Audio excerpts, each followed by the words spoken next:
One frigate, $500 million. Russia's new Black Sea flagship, the Admiral Makarov, sent to replace the legendary Moskva that Ukraine sank in 2022. Moscow promised this ship would restore Russian naval dominance. It lasted 8 minutes in combat. Ukraine hit it with Storm Shadow cruise missiles and Neptune anti-ship weapons in a perfectly coordinated strike. The flagship burned, listed, sank. 470 sailors went into the water. Russia's Black Sea Fleet lost another capital ship, and the world watched Moscow's naval power collapse in real time. This is how Ukraine turned Russia's symbol of resurgence into an underwater graveyard. October 7th, 2025. 11:34 p.m., Black Sea, 93 miles southwest of Sevastopol. The Admiral Makarov led a small task force, Project 11356 Frigate. 4,000 tons displacement, armed with Kaliber cruise missiles, Stihl surface-to-air missiles, torpedoes, anti-submarine rockets, designed as a multi-role combatant capable of dominating regional waters. Russia built 6 of these frigates, 3 operated in the Black Sea Fleet. Tonight, the Admiral Makarov was the flagship. The symbol. The pride of a fleet that had lost too many ships already. The frigate's mission was political as much as military. Show presence. Demonstrate Russian control of Crimean waters. Intimidate Ukraine. Reassure Moscow that the Black Sea Fleet remained operational despite catastrophic losses. The Moskva sank in April 2022. 3 landing ships destroyed in 2024. Multiple patrol boats sunk by naval drones. Sevastopol harbor attacked repeatedly. The Black Sea Fleet was dying slowly. The Admiral Makarov was supposed to prove otherwise. It failed spectacularly. Admiral Viktor Sokolov commanded the task force from the frigate's bridge, a 32-year naval veteran, survivor of the Moskva sinking where he lost half his staff, promoted to fleet commander specifically to rebuild morale and capability. Tonight was his first major operation since taking command. Simple patrol, nothing risky. Stay within range of Crimean air defenses. Maintain radar watch, project strength. Return to Sevastopol at dawn, standard routine for a flagship. Except nothing about the Black Sea was routine anymore. At 11:41 p.m., Ukrainian military intelligence confirmed the Admiral Makarov's position. Multiple sources, satellite imagery, electronic intelligence, a reconnaissance drone operating at 15,000 feet. The frigate's radar signature was unmistakable. Ukraine's military command faced a decision. This was the Black Sea Fleet's flagship. Sinking it would be a strategic victory, devastating blow to Russian morale. But the ship operated with air defense coverage. Attacking it meant risking expensive Western-provided weapons. The authorization came in 4 minutes. Weapons free. Destroy the flagship. Ukraine had been planning this strike for 3 weeks. Ever since intelligence detected the Admiral Makarov's deployment patterns, the Ukrainians assembled a combined arms package: Storm Shadow cruise missiles from British stock, Neptune anti-ship missiles from domestic production, TB-2 Bayraktar drones for reconnaissance and targeting, HIMARS for suppression of Russian air defenses, and perfect timing to catch the flagship in a vulnerable position. Everything aligned. Tonight was the night. If you want to see how Ukraine fights Russia on the seas with cutting-edge Western weapons and homegrown innovation, subscribe to Navy Force right now. We break down real combat operations with details you won't find anywhere else. At 11:47 p.m., 2 Ukrainian Su-24 bombers took off from an airfield in western Ukraine. Each aircraft carried 2 Storm Shadow cruise missiles, 4 missiles total.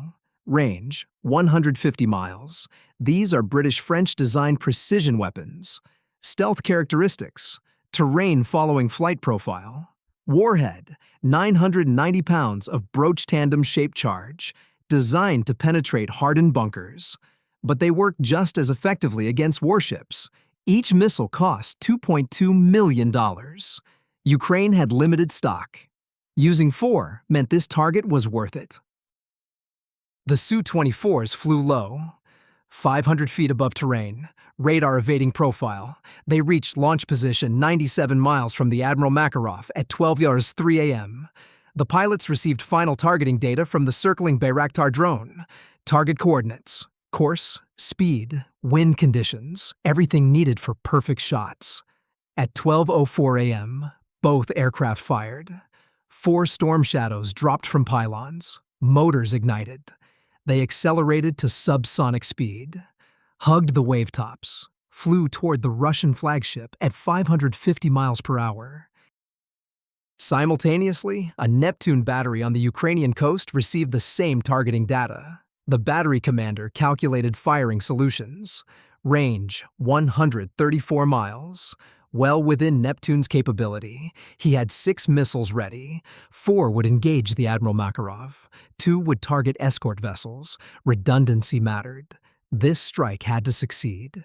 At 12:05 a.m., the Neptune missiles launched. Solid rocket boosters ignited with brilliant white flames. They climbed to 3,000 feet. Then dove toward the ocean surface. Low-altitude cruise profile. Target acquisition time. 7 minutes. The Admiral Makarov's radar operators were watching for threats. But they were looking in the wrong direction. Their attention focused on the Ukrainian coast. Northeast. They expected drone attacks from that vector. Instead, the storm shadows approached from the northwest. Different angle, lower altitude, harder to detect. The frigate's Frigate radar system picked them up at 12:09 a.m. range, 23 miles, 4 contacts, low altitude, high speed, incoming. The tactical action officer sounded general quarters, but 8 minutes was about to become eternity. Admiral Sokolov rushed to the Combat Information Center. His worst nightmare was manifesting. Multiple missiles inbound. His ship had steel surface-to-air missiles, effective range, 25 miles. But the system needed time to lock and engage. Time he didn't have. The storm shadows were covering 23 miles in less than 3 minutes. Sokolov ordered immediate SAM launch. Fire everything. Engage all contacts. His crew scrambled to execute. Too slow. Too late. The Admiral Makarov's Still system fired 2 missiles at 12:10 a.m. They accelerated toward the incoming storm shadows, but the British cruise missiles had countermeasures, electronic jamming, evasive maneuvers. One Still missile lost lock, exploded harmlessly. The second missile tracked successfully, intercepted 1 storm shadow at 11 miles. Explosion lit up the night sky. 3 storm shadows remained. Still incoming. Still lethal. What would you do if you were commanding this Russian frigate? Type A for full speed evasion. Type B for maximum defensive fire. Comment your tactical decision below. The frigate's AK-630 close-in weapon systems activated. 6-barreled rotary cannons, 5,000 rounds per minute, last-ditch defense, wall of lead against incoming missiles. The guns swiveled, locked onto targets, opened fire. Tracers arced across black water. 1 storm shadow flew directly through the defensive fire. Shells hit the missile's body, damaged but not destroyed. It kept flying, 2 seconds from impact. The first storm shadow struck at 12:11:03 a.m. portside, just above the waterline. The Broach warhead is designed for 2-stage penetration. First charge, blast through outer armor. Second charge, detonate inside the target. The missile punched through the frigate's hull like tissue paper. 990 pounds of explosive detonated inside the engineering spaces. Catastrophic damage. The blast wave ruptured fuel lines, shattered machinery, killed everyone in the compartment. Secondary explosions rippled through adjacent spaces. The second storm shadow hit 4 seconds later. Starboard side. Midships. This missile targeted the ship's command systems. Another massive explosion. The frigate's radar mast toppled. Communication antennas sheared off. Fire erupted from multiple decks. The ship's electrical system failed. Emergency lighting flickered on, then died. Total blackness except for flames. Sokolov realized his ship was dying. 8 minutes into the engagement, the flagship was already lost. The third storm shadow struck the bow at 12:11:15 a.m. This hit was catastrophic. The explosion tore open the forward magazine, where caliber cruise missiles were stored, 18 missiles, each carrying a warhead. The chain reaction was inevitable. The entire bow section exploded in a fireball visible from 60 miles away. Shockwaves shattered windows in Sevastopol. The Admiral Makarov's forward third simply disintegrated. 470 sailors, 150 died in that single explosion.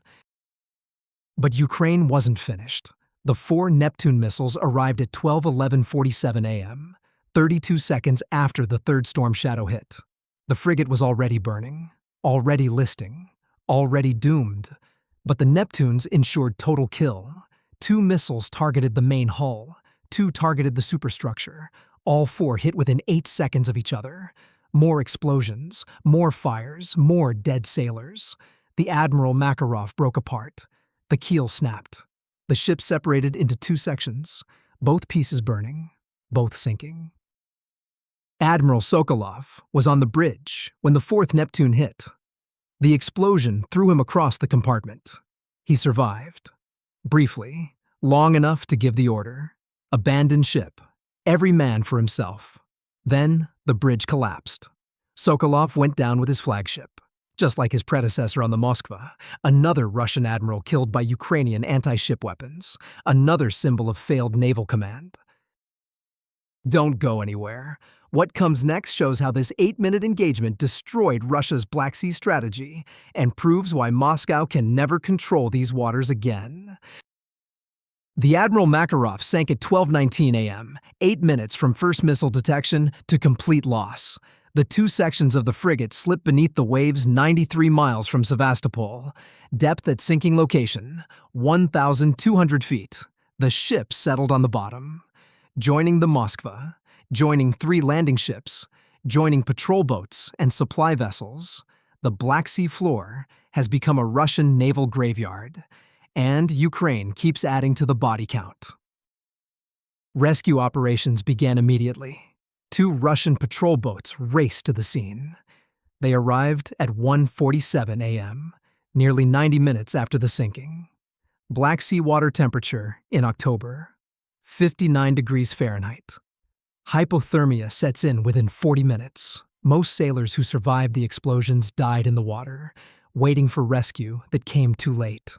The patrol boats pulled 133 survivors from the water. 52 required immediate medical evacuation. 81 were walking wounded or uninjured. That left 337 dead. 71% casualties, the worst single-ship loss for Russia since World War II. The strategic implications hit Moscow like a physical blow. The Admiral Makarov was the Black Sea Fleet's flagship, its most capable surface combatant, its symbol of naval power, equipped with modern systems, competent crew, operating within range of Crimean air defenses, and Ukraine destroyed it in 8 minutes using a perfectly coordinated strike. Storm shadows from the air, Neptunes from the coast. The flagship never had a chance.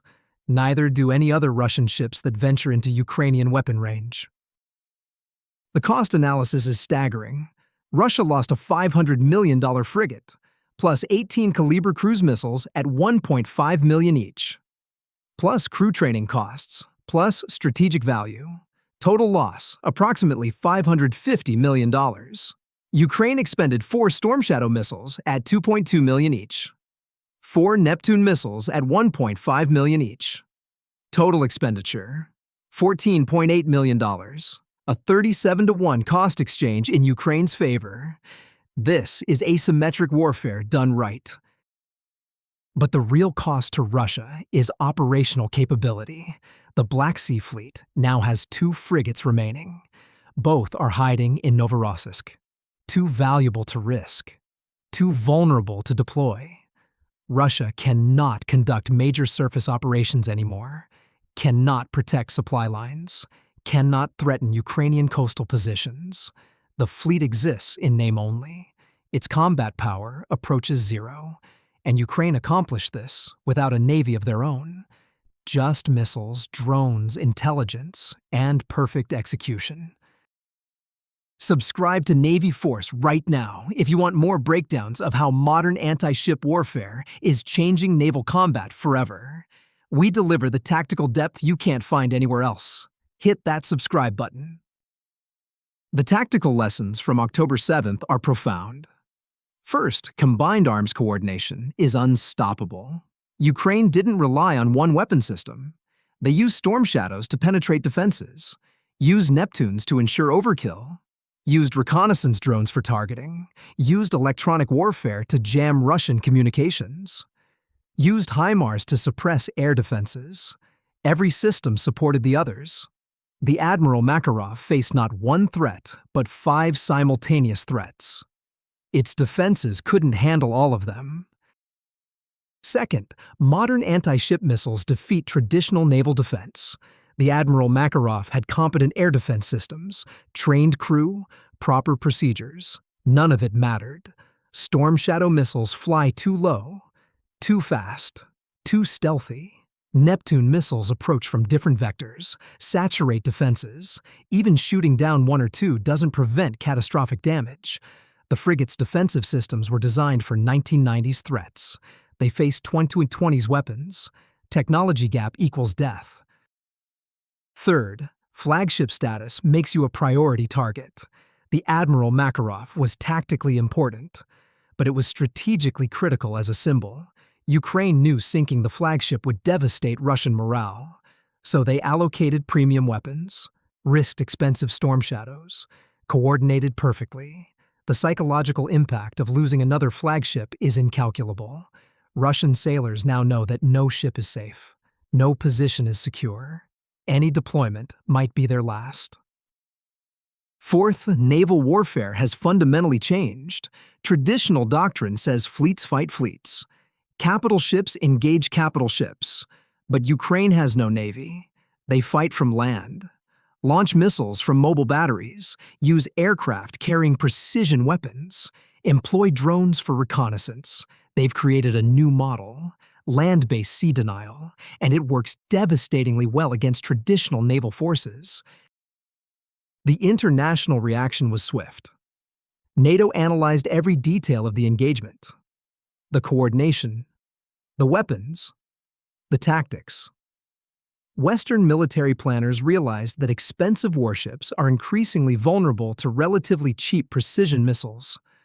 A $500 million frigate destroyed by $15 million in weapons.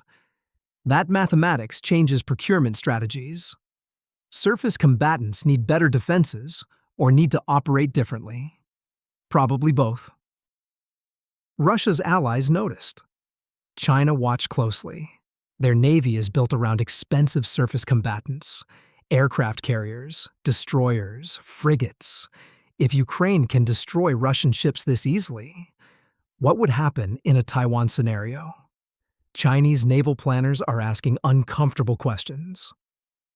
Questions about vulnerability, questions about strategy, questions that don't have good answers. Turkey controls the Bosphorus Strait. They watched another Russian Black Sea Fleet capital ship sink. Turkey's strategic position strengthens every time Russia loses naval capability. If Russia cannot protect its own fleet, it cannot threaten Turkish interests. The balance of Black Sea power continues shifting, and it's shifting away from Moscow. The Admiral Makarov's sinking marked the end of Russian surface operations in the Western Black Sea. After October 7th, no major Russian warships ventured beyond Crimean coastal waters. The fleet's operational area shrank to a defensive perimeter around Sevastopol. Everything else became Ukrainian hunting grounds. The Black Sea effectively divided. East belongs to Russia by default. West belongs to Ukraine by force of arms. Was this sinking inevitable, or could Russia have prevented it with different tactics? Type A if you think better defenses would have helped. Type B if you think the ship was doomed regardless. Leave your analysis in the comments. The families of 337 Russian sailors received vague notifications. Lost in combat operations. No details, no explanation, no acknowledgement that their loved ones died because admirals sent a flagship into waters controlled by enemy missiles. Russian state media barely mentioned the sinking, acknowledged damage to a frigate during routine operations, never said it sank, never mentioned casualties, just silence and lies. But Russian naval social media told the truth. Survivors posted accounts, described the missile impacts, the fires, the screaming, the drowning. They described watching their flagship break in half, watching friends die, jumping into freezing water, and waiting hours for rescue. The Kremlin couldn't suppress these accounts fast enough. The truth leaked out through multiple channels. Another flagship sunk. Another disaster for the Black Sea Fleet. Ukraine's official response was measured. Military intelligence confirmed the strike, released limited details, showed satellite imagery of the burning wreckage. But they didn't gloat, didn't exaggerate, didn't need to. The facts spoke for themselves. 8 minutes, 7 missiles, 1 flagship destroyed. That's not propaganda. That's mathematical reality. Western intelligence agencies provided extensive support for this operation. Satellite targeting data, real-time communications intercepts, electronic warfare assistance, Storm Shadow missiles, training on weapon systems, financial support. The Admiral Makarov didn't just fight Ukraine. It fought NATO's intelligence apparatus and weapons technology operated by highly motivated Ukrainian forces. That's an unwinnable combination. The technological implications are significant. Storm Shadow proved its effectiveness against modern warships. The missile's stealth characteristics, its terminal accuracy, its devastating warhead. Every shot that hit caused catastrophic damage.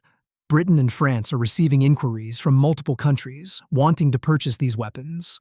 Combat-proven capability sells itself. Neptune missiles validated Ukraine's domestic defense industry. These are Ukrainian-designed and Ukrainian-built weapons, not foreign imports, and they work. 4 launches, 4 hits, perfectly coordinated with Storm Shadows. The international arms market now knows that Ukraine produces legitimate anti-ship weapons. Future export potential is enormous. If Ukraine survives this war, their defense industry has a bright future. The Black Sea Fleet's remaining 2 frigates face impossible choices. Stay in port and admit impotence, or deploy and risk destruction. Neither option is good. If they stay in port, Russia loses all power projection capability. If they deploy, Ukraine will hunt them exactly like the Admiral Makarov. The fleet is strategically paralyzed, unable to influence events, unable to protect interests, unable to fulfill its mission. Russia's Sevastopol naval base has become a trap. The city's port facilities are visible from space. Ukrainian intelligence tracks every ship movement. Plans strikes accordingly. Russian vessels cannot hide, cannot safely transit, cannot operate without constant threat. The base that was supposed to project power now struggles to protect itself. Strategic liability instead of strategic asset. The Admiral Makarov's captain died with his ship. Commander Alexei Naumov, 23 years of naval service, competent officer by all accounts. He executed proper defensive procedures, fired available weapons, ordered appropriate maneuvers. None of it mattered. Technology defeated him. Ukrainian coordination overwhelmed him. He died doing his job. But his job was impossible from the start. The frigate's air defense officer survived, pulled from the water by a rescue boat. He gave interviews later, described the engagement from his perspective, said they detected the missiles, launched countermeasures, fired defensive weapons. But the inbound threats came from too many directions, too fast, too numerous. His systems were overwhelmed in seconds. He watched his ship die knowing there was nothing more he could do. That testimony is damning. Modern naval defense cannot stop modern anti-ship missiles in sufficient quantity. If you want daily coverage of how this war is revolutionizing naval warfare, subscribe to Navy Force and hit that notification bell. We analyze engagements like this in detail you won't find on mainstream channels. The Admiral Makarov rests on the Black Sea floor now, 1,200 feet down, too deep for salvage. The ship will corrode slowly, become an artificial reef, home to fish and crabs, its Kaliber missiles unusable, its radar systems dark, its crew mostly dead. Another monument to failed Russian naval strategy, another data point proving that Ukraine controls these waters through precision fires and perfect coordination. 8 minutes. That's how long it took Ukraine to destroy Russia's Black Sea flagship. From first missile detection to complete sinking. 8 minutes of chaos. Fire. Explosions. Death. 470 sailors in the water. 337 never made it home. The survivors will remember those 8 minutes for the rest of their lives. The moment when technology defeated courage. When precision defeated numbers. When Ukraine proved once again that Russia's navy is dying one ship at a time. The Black Sea Fleet has lost both its flagships now, the Moskva in 2022, the Admiral Makarov in 2025, both sunk by Ukrainian missiles, both lost with heavy casualties, both representing strategic failures. Moscow keeps trying to rebuild naval power in the Black Sea. Ukraine keeps sinking it. This cycle will continue until Russia either gives up or runs out of ships. Based on current trends, they'll run out of ships first. This engagement represents modern anti-ship warfare at its peak. Precision weapons, perfect intelligence, flawless coordination, combined arms execution. Ukraine took every advantage, exploited every Russian weakness, executed perfectly. The result was inevitable.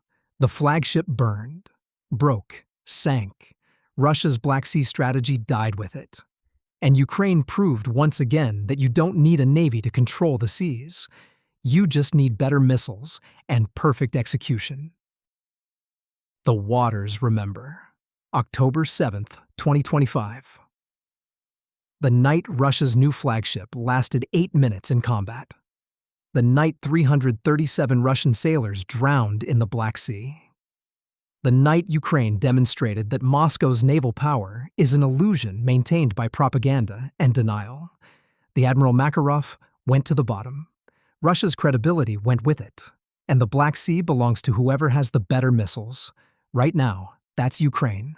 Decisively, completely, and permanently.